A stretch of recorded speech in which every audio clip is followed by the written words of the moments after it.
we've all been really forced into, whether we wanted to or not, we've all been really forced into being very digitally agile. And these principles, I was looking at my notes, we started to develop them in 2011, so almost 10 years ago now. So they will have been superseded by events, but I think there's still lots of good lessons that we can draw from them. So I'm just going to really quickly give you a little bit of background and then talk to you about the principles themselves.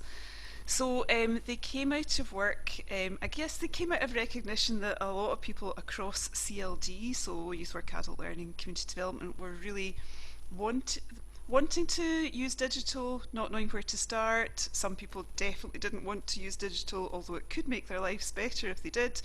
And there was lots of people just really not knowing what to do, especially around social media. That was a really big bugbear for folk right back in 2011.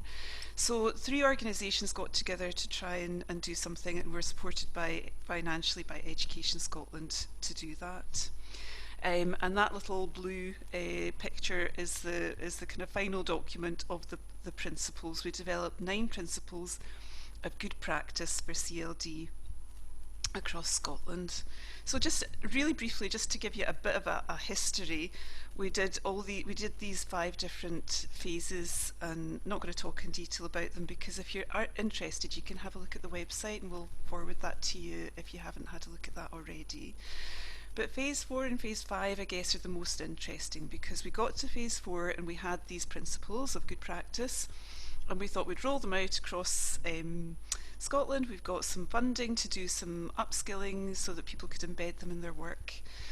And when we started to do that, we realised that was in 2014-16 that people were still really struggling with the skills to use digital. It wasn't a question of good practice, it was just a question of anxiety and not really knowing where to start, although with some really good exceptions. There's lots of people all over the place doing really good work, but a lot of people really struggling with it too.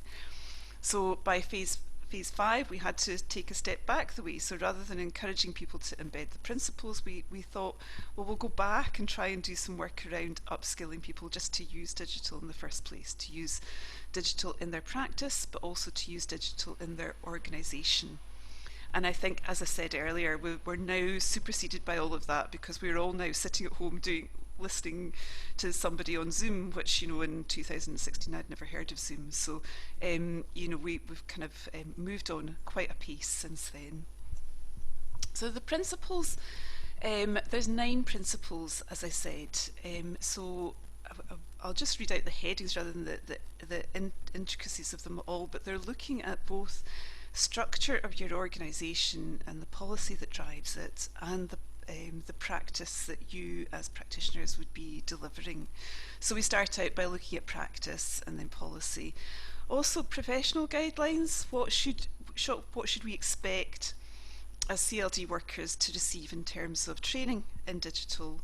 And how can we use our resources? Now, the resources referred to there are the actual hard resources, like the laptops or the tablets or the phones or whatever, and how can we maximise that resource? And I think a lot of work has been done around that right now, right across the country, trying to get everybody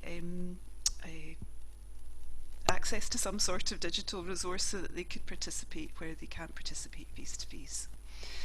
And the next lot of principles there, really focusing in on inclusion, because recognise that even now the digital divide is extending, probably compounded for people right now. So you're even more excluded now if you don't have access to digital than you were before. But that was the case then. Looking at evaluation, because I guess that's an issue quite important for us now as well, in terms of especially anything that's assessed. How can we be certain that stuff is going the way it should when it's digital, rather than that face-to-face delivery. Digital literacy is huge for the folk that use our services, but also for staff. That refers back to the kind of training that staff might receive, but then recognition again. I think really pertinent just now, because those who lack digital literacy just now really even more disadvantaged in their current situation. And then learning and development, just looking at ways to keep staff, volunteers positive about using digital resources. So I'm going to have a little pause now